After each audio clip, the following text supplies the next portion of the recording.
This video is about kind of a sobering topic for a lot of people my age, how to help your parents with dementia. A little bit about my story. My mother, who was at one time a force of nature sort of person in many ways, gifted public speaker, very involved in her community, very much involved in the lives of others. She was gradually over time kind of taken by dementia. So to kind of set the stage for this, I'm going to talk about before and kind of the beginning signs of it and, my awakening to what was happening. And then a little bit about what my experience is about how you might approach it. I'm not that kind of doctor. This is just my experience, and I hope it's helpful to you, but it may not be exactly aligned to what your situation is. Never really noticed anything along these lines before, or at least consciously, I didn't notice them. She had a reconstructive shoulder surgery at one point, and as a result of that surgery, she had this kind of hard really to say exactly what it was. Post-surgical dementia, people might say. People also suggested, and some doctors, that she might have had a series of pinprick strokes. But the end result of that at that time was that she became, so altered that we had to put her in a memory care unit. And that's a shocking thing to do when someone is living a completely normal life and then you have to do this. It was very disturbing on a number of levels that I won't get into all that. But ultimately, what happened in her case is that we advocated for her to be tested to see if she had strokes or to have an MRI, to have these things. Because ultimately what they said was, your mother has Alzheimer's and that's it. She's going to be in the memory care for the rest of her life.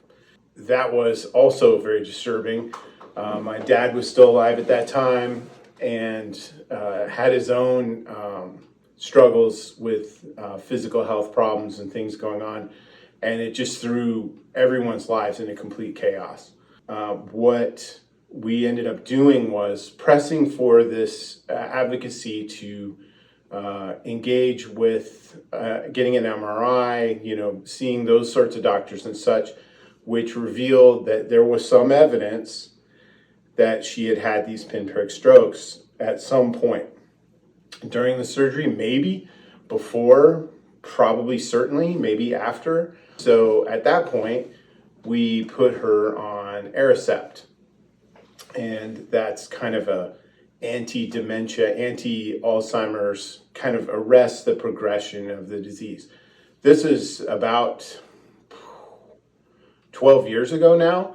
There are sure to be many other perhaps improved drugs on the market for these things, but that's what we did at that time. And about 3 or 4 weeks after getting her on that drug, she just kind of came out of it. If you had seen her in that condition when she was altered, it was a shocking divergence from what her normal personality was, delusional, all kinds of things.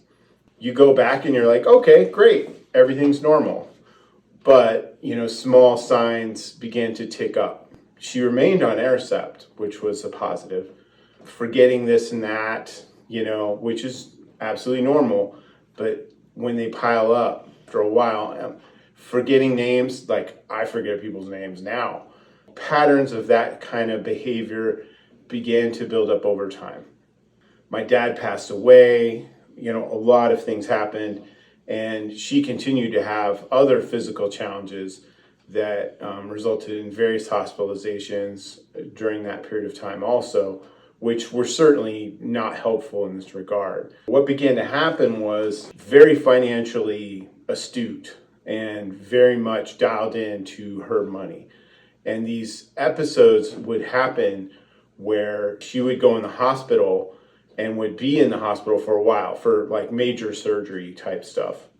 I would take over her paying her bills and things, and it would just be this complete disaster. Looking at the checkbook and you're seeing that like she's not doing the math right at all and obsessively spending on things like scarves and all kinds of stuff. That's troubling. So I would take that over for the period of time that she was in the hospital or in rehab. And then, she would just take it right back, which was legally her right, of course. A couple of car accidents, stuff like that, fender benders, sorts of things.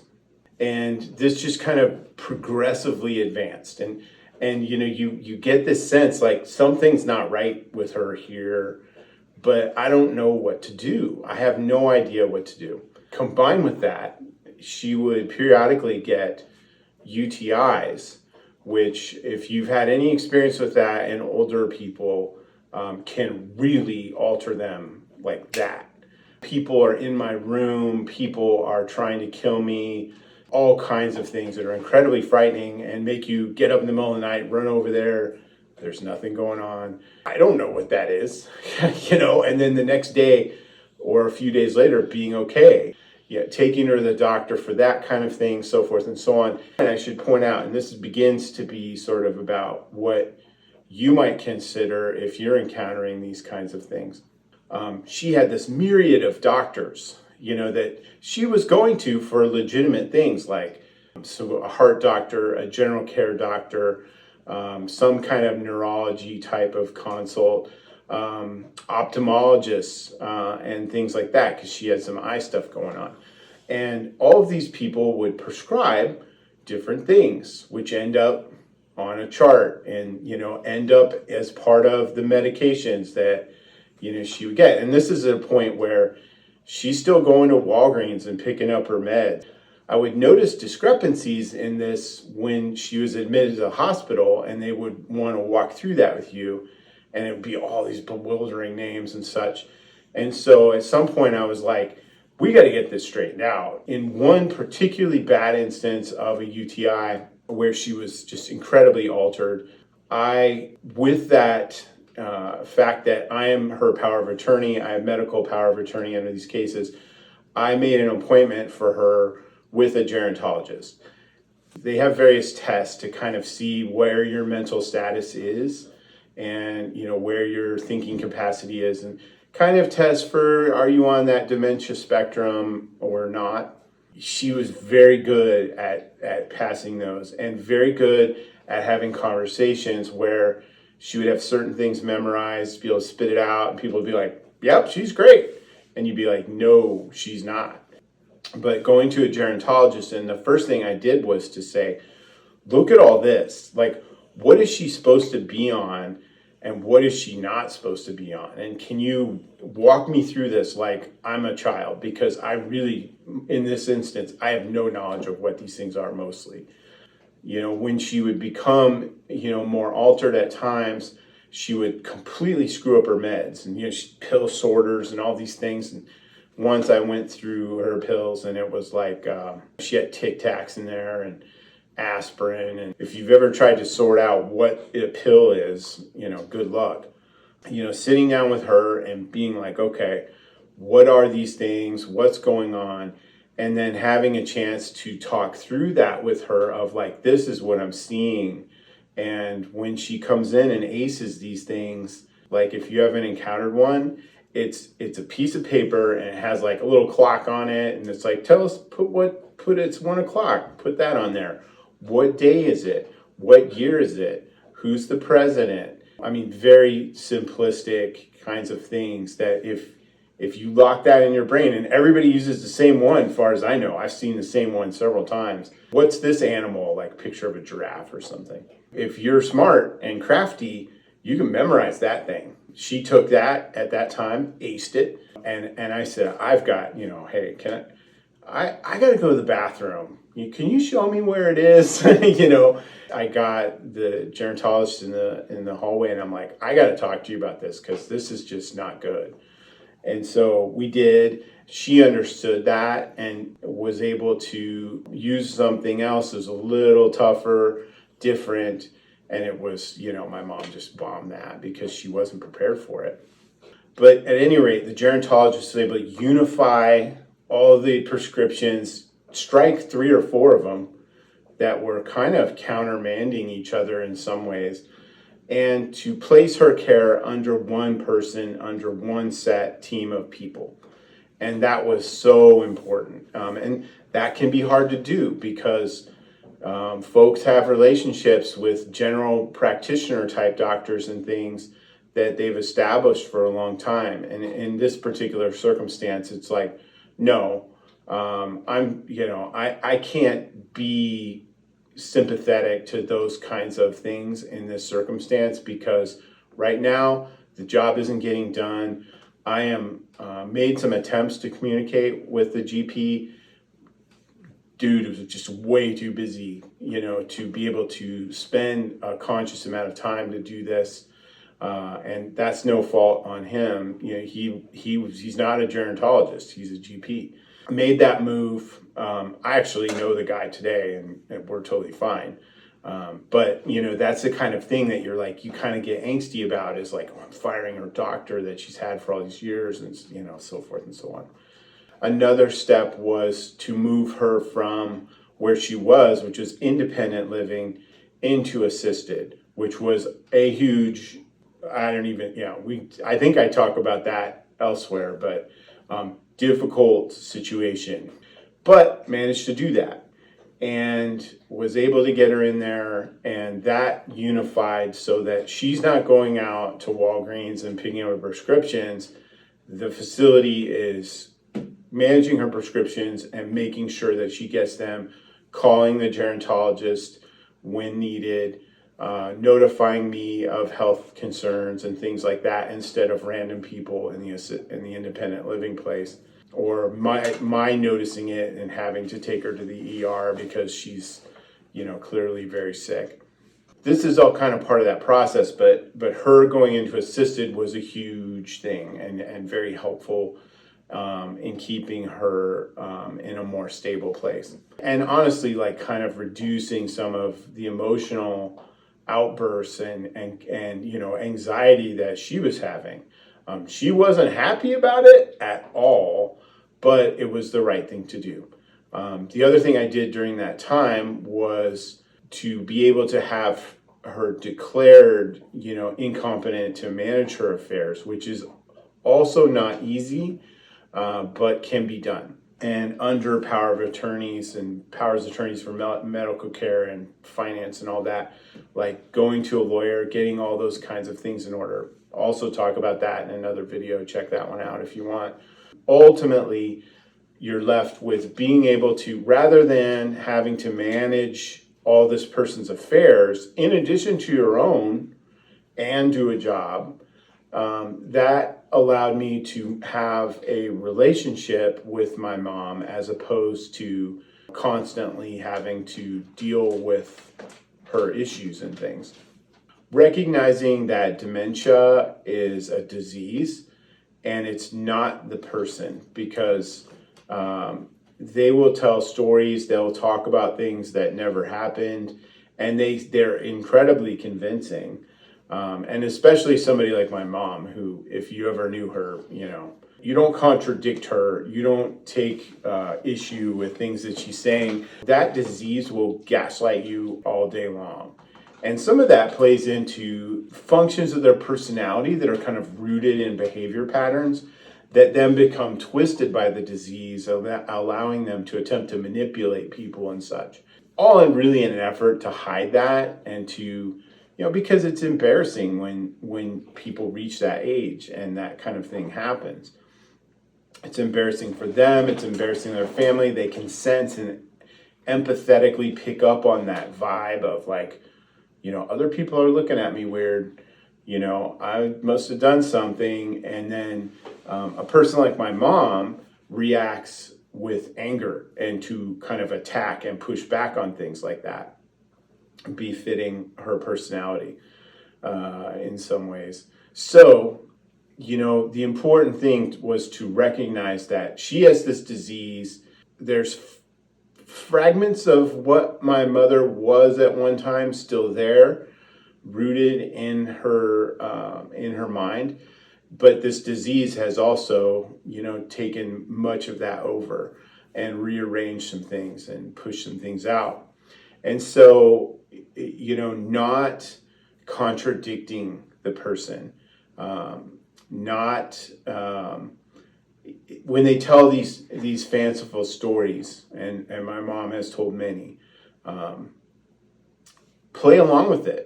My mom would say things like, I'm going to go get a car. Like, oh, really? What kind of car are you going to get?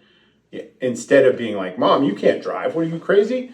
When somebody tells you something like, today's Sunday, and you're like, oh, okay, that works, or whatever it is, or I'm going to go do this tomorrow when that's not going to happen. I'm taking a vacation. I'm going to move out of town, whatever. I've heard all of it. And just to be like, oh, really? Where are you going? Like, where are you going to buy a house? And, that'll be really fun. And the other kind of skill to acquire is to be able to redirect. Because at times, at least in my experience with my mom, they will get fixated on something and just rotate around that idea. The tendency can be to try to break that pattern by contradicting, arguing with them, whatever it happens to be, or telling them like, oh, that's not really how it is, and just kind of like trying to shift it back to a place that, frankly, I'm more comfortable with, like trying to get her to snap out of it and be back where in a more normal place, and they're not capable of doing that. So redirecting, to be like, oh, really? That's interesting. Have you seen this thing? Isn't this cool? Or showing them memes on my phone, or, whatever it is, something to kind of break out of that pattern, because it's kind of like ruminating on, when are my parents going to come pick me up? And that's a disturbing question to be asked by somebody whose parents have been dead for 20 years. Oh, my brother and sister are in town. They're supposed to be coming by here and they haven't called yet. And both her brother and sister have passed away, some years back. Those kinds of things can really, emotionally zap you and lead you to want to say things like, I'm sorry, Mom, your parents are dead. And there's no good thing that can come out of those kinds of conversations.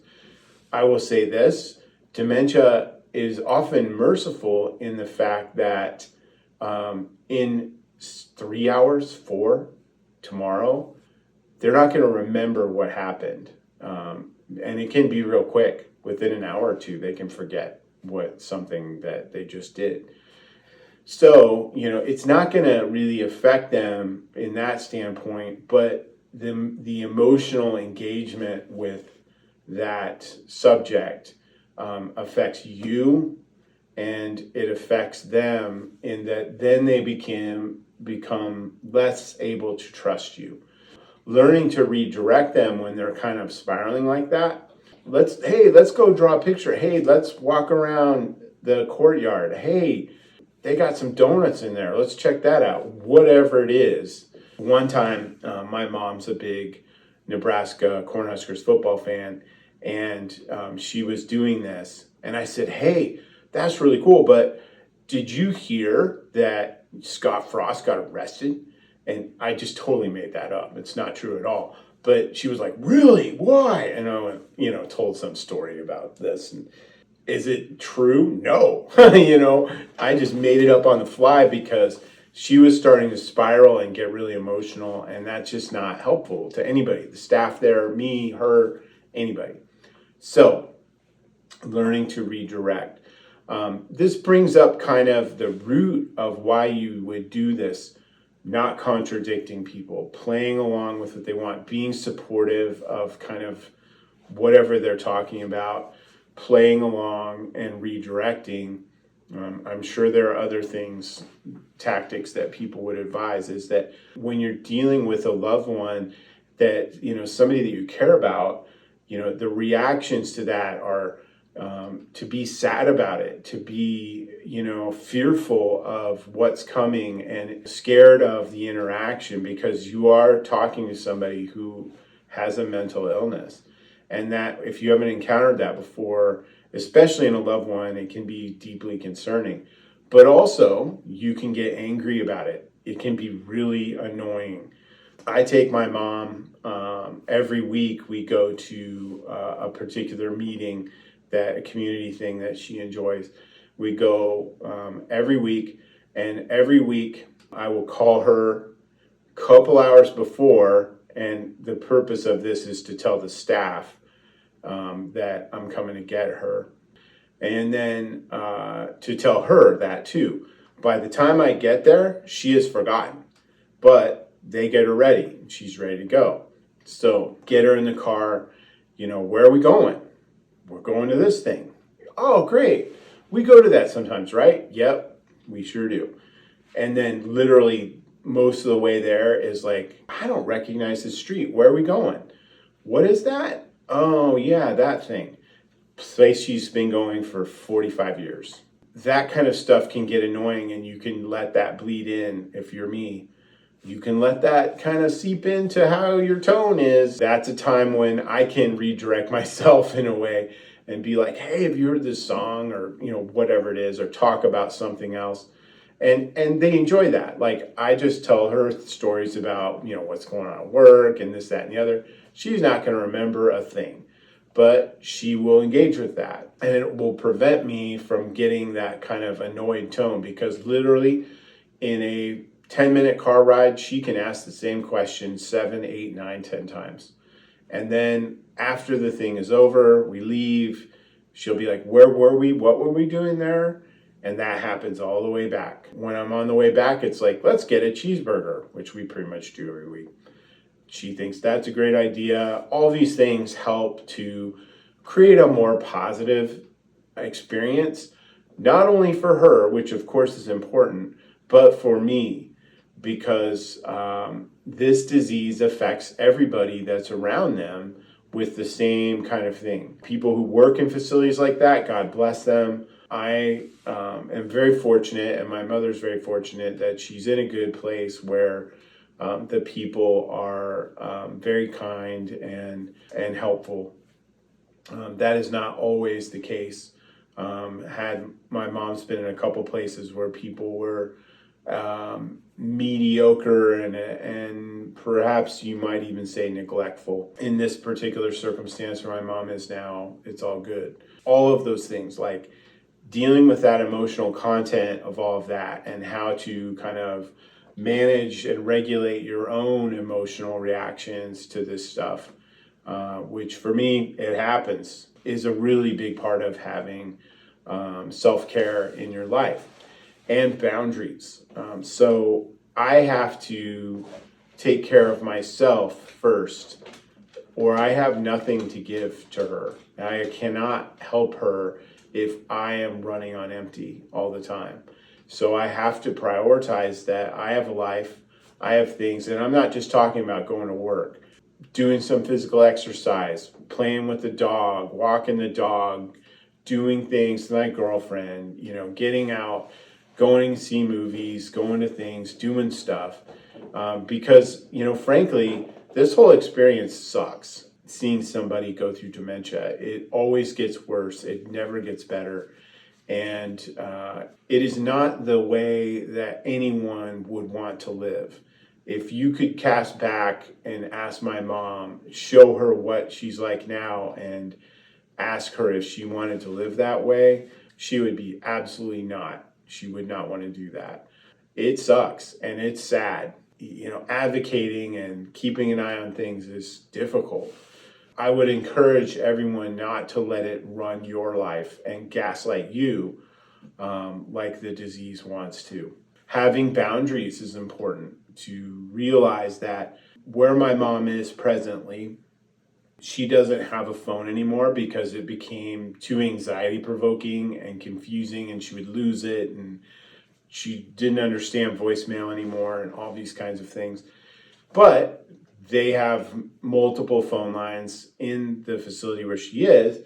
And so I can call her, she can ask them to call me, and they do. Realizing that I don't have to pick up the phone every time. There are certain people there that I'm like, look, if something bad's happening, text me because I'll see that. If it's just phone calls, that's okay. Because there are times when my mom will spiral. And when she was living in assisted living, had a phone, she would call me sometimes 20, 25, 30, 35 times a day and leave messages every time, spiraling about something. I would talk to her 4 or 5 times a day during those episodes, and that is emotionally draining. There's no need for me to have done that, but I did. Being okay with, hey, you know what? I don't need to talk to her, more than once a day or even every day, because she's in a place, I've checked it out, I've been there, I go there weekly at least. I know that she's being taken care of and it's a decent place, and she has people that she can talk to there and activities and all those things. I don't need to be there all the time, and I don't need to answer every single phone call that she leaves. If something's happening, they will get a hold of me. Setting those boundaries about that is important. Also, too, it's important to realize that having boundaries with other people who may have opinions about what's going on and what you should be doing is also important. I have a kind of a core group of people that I trust, that I will talk to about these things. And there are other people that I do not trust. They may be very nice people, reasonable people in all sorts of ways, but I don't trust them to tell them what's going on. These aren't family. In my particular instance, I'm an only child. I'm it. But I do talk to other people about it at times because it becomes overwhelming.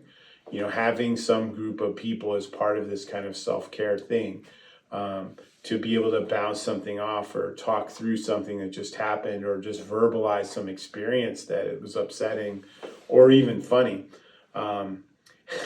Recently, I was taking my mom someplace, and she said, I just wanted to tell you that, I'm really proud of you. You've really done some good things. And I went, oh, thanks. It's nice to hear, because honestly, that doesn't happen very often. She goes, I was just thinking about that time when you invented the time machine. Man, that was great. And I'm like, yeah. And here, playing along with it, but it was hilarious. Yeah, that was really great, wasn't it? And she goes, but you really haven't done anything since, so you better get back on your game. And I was like, yeah, that was pretty funny. Those kinds of things enable me to have an interaction with her like that instead of something else.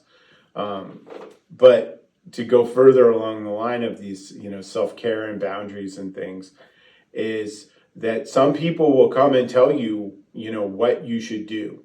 And especially in the case of my mom, who was kind of a public figure with a lot of people who saw her in, and continue some to see her in, a mother kind of role, or even something more than that.